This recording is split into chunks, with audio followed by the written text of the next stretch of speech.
Hey everyone, so I just got back from this big fitness trade show this week called IRSA in San Diego, where I was able to see and test out some new and upcoming products for a variety of companies, including a new prototype for the Vitruvian Plus, several new products by Echelon, including a tonal-like product of their own, the new Climber 2.0, and more. So today I want to tell you exactly what I saw so you can have a bit of a heads up or sneak peek about what things are in the works and what's on its way. And if you're a big fan of home fitness or fitness tech or just appreciate unbiased videos that get right to the point without wasting your time, consider liking this video or even subscribing to Connect the Watts if you want to see more videos just like this.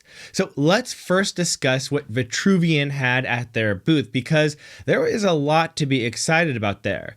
The biggest of which is that they showed off a new prototype of a new accessory, and this is a beast of an accessory, both in its size but also what it's capable of adding to the Vitruvian Plus. The primary purpose of this new accessory is to allow the Vitruvian to be used for horizontal pulling and pressing, so for movements like standing presses or seated rows, and it allows the Vitruvian Plus to be used for pull and press downs from above, so things like seated lat pull downs are possible here. And they even have a strap to keep you locked in for those type of movements. Now, not only that, but I was also told that because there is a pull-up bar included in this attachment, you'll be able to do weighted pull-ups with it, and they are working on a way for the members to be able to do assisted pull-ups with it, which I think is really cool. And this is sort of one area that a lot of people have been a little skeptical of Vitruvian Plus in the past, as it really doesn't have the ability to do some of the movements capable on other machines like Tonal, but now it seems that that won't be an issue for long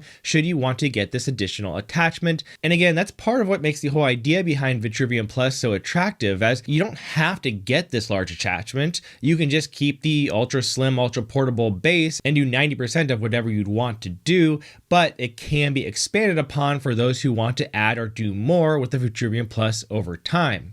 Now, Vitruvian also had a few other things to show off this week, another thing being a whole new Vitruvian Plus design for commercial use, so really created with the intention of being used all throughout the day by multiple people, so possibly a bit more durable of an exterior and with the capability of being bolted down to the ground so a fitness studio can have it remain in place and add additional functionality like movements where you don't have to stand on the Vitruvian Plus, so movements like loaded broad jumps, for example, might be possible. And then finally, I got a sneak peek at a new mode for the Vitruvian app, which I believe was called like Quick Start, though it may have been called something else. But essentially, in this mode, you don't have to select a specific exercise. You can just select the weight and the type of loading mode you would like, and then you can just go ahead and start with that.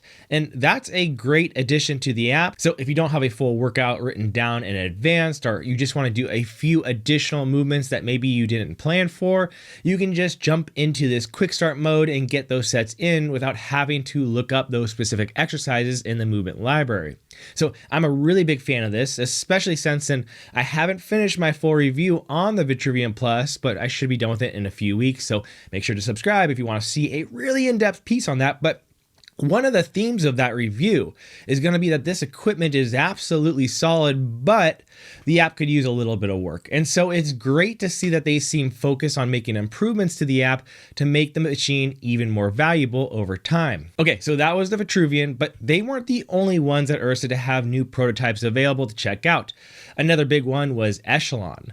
Now, I wasn't able to really try out any of these Echelon prototypes, unfortunately, so I'm just going to have to let you know what I was able to see and observe, starting with their own tonal-like device.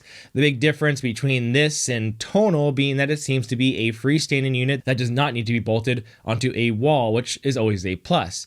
Besides that, it just looked like Tonal for the most part. But again, this is a prototype, so not really sure what the final version of the product will look like, or if this is just more of a concept piece. Now, another noticeable device was the new Echelon Treadmill, which looks like it was largely inspired by the Peloton Tread, with an almost identical look and even a similar system for changing the speed and incline. which I actually really like the way the Peloton Tread is so easy to adjust with its knob-based system. And this looks similar to that, though instead of a knob, it's like a rotating ball, which will probably feel and work in a similar way. And that's really good because one of my biggest problems with the Echelon treadmill that I reviewed last year was that the control system was really tough to use. Like, you have to push these like small little buttons like 20 times to increase the speed by 2 miles an hour. And while the treadmill wasn't terrible by any means, I just really found that the controls and the adjustments to be frustrating and slow. So not only does this new Echelon treadmill look better, but it seems like it may also solve that issue of being a bit slow and difficult to adjust. We'll have to see if Peloton has any problems with this very similar design, and knowing Peloton, they absolutely will, but we'll have to wait and see. But again, this is also just a prototype, so we'll have to see if this is the final version of what this will look like. Now, Echelon also had 2 other new devices in the area, one being a new rower, though since I never have tried out their current rower, I couldn't tell you what the differences are. And then finally, it seems that Echelon has a new elliptical in the works, which is always great to see a connected fitness company put an elliptical in their lineup, as I know many people prefer them over treadmills. But not much to report on that, as again, I was not able to try them out, and again, they are still just prototypes as far as I'm aware. Now finally, I do want to mention Climber, as they did have the new Climber 2.0 units available to try out. And so this was my first time using one after reviewing the original Climber last year. And I have to say, while this machine itself looks pretty much identical, it feels like a completely new machine. It feels smoother, and more importantly, the resistance it gives is like 10 times the amount of the original Climber. You can really get more of a strength feel to it if you want, or you can take the resistance off and it'll feel very similar to the original Climber. They had 2 versions of the Climber 2.0 here. Now, one had a smaller screen, which is designed for commercial use, as you wouldn't really want that big screen to get in the way if you're following along to a real instructor in a real gym leading a class. But the other version had the large screen similar to the original Climber, but with a noticeably higher def screen and a faster processor, which should make navigating the machine feel more smooth. Also new at the show was a new version of Speedience, which is another tonal-like product, and I actually did a full video that you can see of that here. As always, appreciate you being here. This is Colin with Connect the Watts, and I'll see you next time.